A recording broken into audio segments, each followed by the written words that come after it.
Prince Charles is ringing in his 70th birthday today.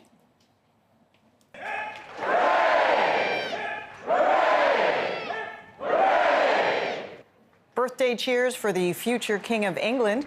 He was the guest of honor at a gala theatre performance in London last night.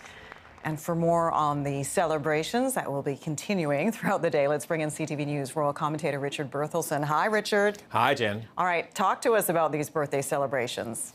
Well, today is a day of flags flying, guns firing off salutes, bells pealing in churches, and congratulations all around. And of course, given its modern media age, it's also a time of documentaries and retrospectives and great photographs of the Prince of Wales. What we're seeing on the monitor right now is the King's Troop Royal Horse Artillery, who's fire off a gun salute in Hyde Park to mark all royal birthdays, not just 70th birthdays. So there's a lot of celebrations in the UK, but I think there's also a real attempt by the palace to really frame the Prince of Wales and his work at this stage in his life, and to, really remind people of the things that he's accomplished in his very, very long role as heir to the throne, because, of course, he is the longest heir to the throne in history.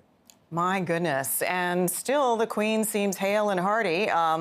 What's the thinking on when he actually might become king?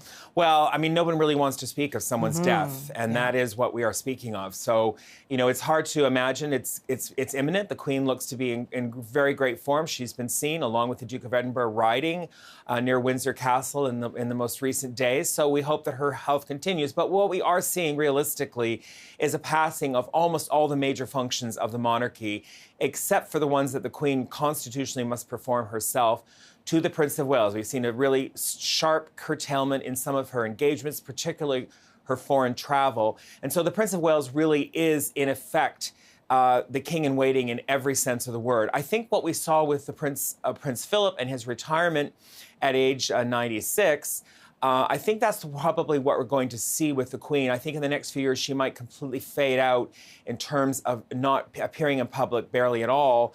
She may retain the role as Queen, and the Prince of Wales will continue taking on more and more of her functions. Yeah, and you're right about talking about someone's death. It's unseemly at the best of times, but is there a chance she might step aside so that he can assume the position? Would that ever be an option? I think it's very unlikely. The Queen saw this as a role for life. Again, I think she will pass on those things that she can do informally, and she has been doing that over the past 5 years. And we see the Prince of Wales performing a lot more of those functions as time goes on. This past Sunday, we saw him laying the Queen's wreath, as he did the previous year on Remembrance Sunday in the United Kingdom.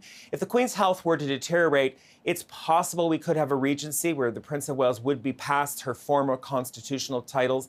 And I think if the Queen really was looking at very, very precipitous decline in health, physical health, she may at that time abdicate. But I think we're more likely to see this gradual passing of the sword from one generation to the next. And really, the efforts of the palace right now, both palaces, both Buckingham and Clarence House, where the Prince of Wales operation is headquartered, are all about framing the Prince of Wales and his work over the past years to prepare the country for the passing and for the Prince of Wales to become the next king. Yeah, and some beautiful family photos as well. Richard, good to talk to you as always. Thank you. My pleasure, Jen.